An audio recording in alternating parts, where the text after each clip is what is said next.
The facing operation might be the most used toolpath in CNC milling, creating a planar face and many times an important datum. In HSMWorks, this is simple to do. Let's take a quick look. I will select 2D milling and then face operation from the command manager, and we are presented with the facing properties to the left. There are 5 tabs, and this is a good time to point out that in HSMWorks, these 5 tabs are always in the same order and has the same functions no matter what type of toolpath you use. This is done so it'll be much easier to learn and remember using HSMWorks. The first tab is always where you select your tool and input your feeds and speeds. Let me click on the library button to access the tool library. There will be another video on the tool library, but let me just give you a quick tour.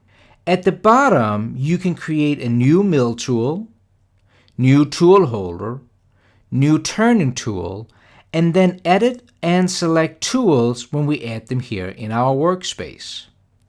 To the left, we have our tool library, and HSMWorks already comes with many tools so you can get the job done quick. I am going to scroll down and select the tutorial folder, and here at the top I have a 50mm face mill.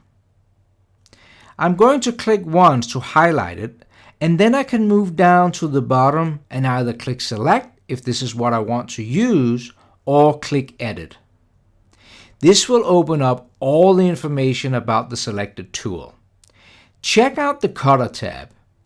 Here I could, for example, change the diameter from 50 to 60mm if that is the exact cutter you have on the shop floor.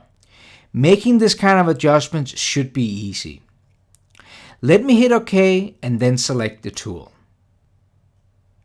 The second tab is Geometry. This is where we can select what we want to machine.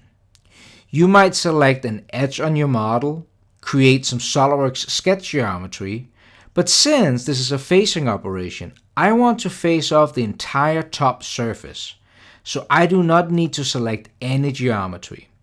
One of the advantages of working within a solid environment.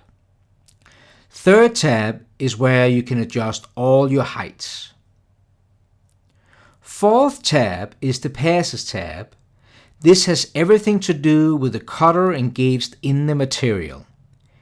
Here you could change the step over, the angle and direction of your cut, and how far you want the cutter to extend past the stock.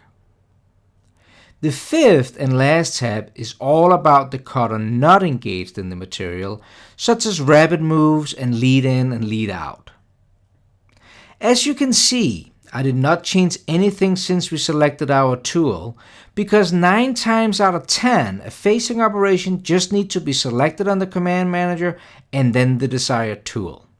Let me click OK, and if I click Simulate and play, you will see that we have completed the facing operation with just a few clicks.